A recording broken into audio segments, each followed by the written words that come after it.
Immanuel Ebenezer atau Noel diberhentikan dari jabatannya sebagai Wakil Menteri Tenaga Kerja setelah ditetapkan sebagai tersangka dalam kasus dugaan pemerasan dalam proses sertifikasi keselamatan dan kesehatan kerja atau K3. Bagaimana respons Noel, loyalis Presiden Prabowo dan Presiden ke-7 RI Jokowi yang terkenal juga sebagai kutu loncat?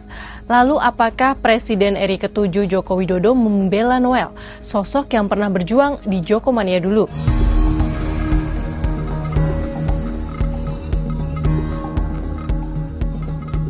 Bapak Presiden telah menandatangani keputusan Presiden tentang pemberhentian Saudara Immanuel Ebenezer dari jabatannya sebagai Wakil Menteri Tenaga Kerja.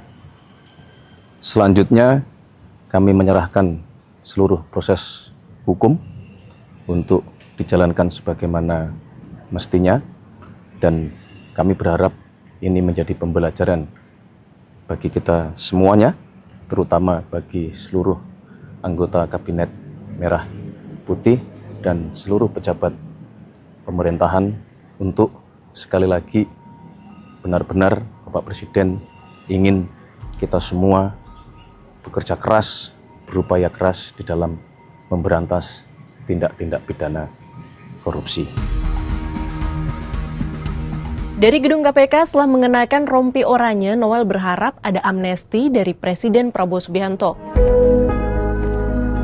Ya, buka dulu. Kasih jalan dulu, Pak.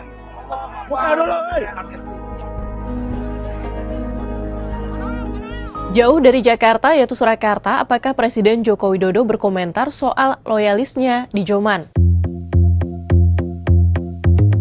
Ikuti proses hukum yang ada. Ternyata Jokowi hanya merespons singkat. Seperti diketahui, nama Noel mulai dikenal luas oleh publik menjelang Pilpres 2019. Kala itu yang memimpin kelompok sukarelawan pendukung pasangan Capres-Cawapres Joko Widodo Ma'ruf Amin bernama Jokowi Mania atau Joman. Dengan gaya yang lugas bahkan terkadang konfrontatif, Noel tampil menjadi loyalis Jokowi.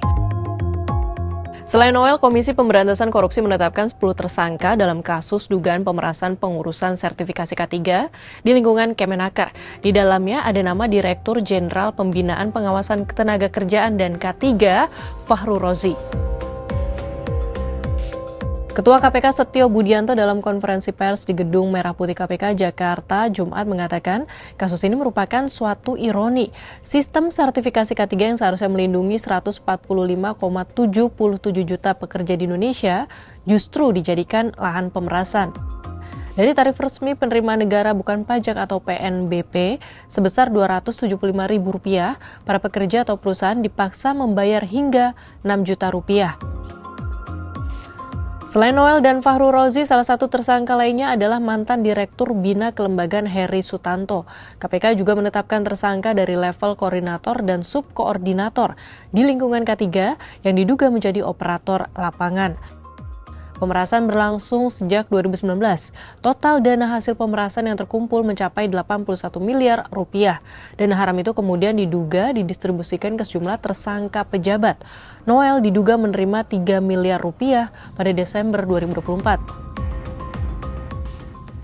Sahabat Kompas, ternyata ujung kutu loncat bekas wamenaker Noel berakhir sebagai tersangka kasus korupsi K3. Publik berharap pemerasan terstruktur yang menekan para pencari kerja bisa hilang. Jangan lagi warga yang berpayah-payah mencari pendapatan, malah jadi objek pemerasan pejabat. Bagaimana pendapatmu?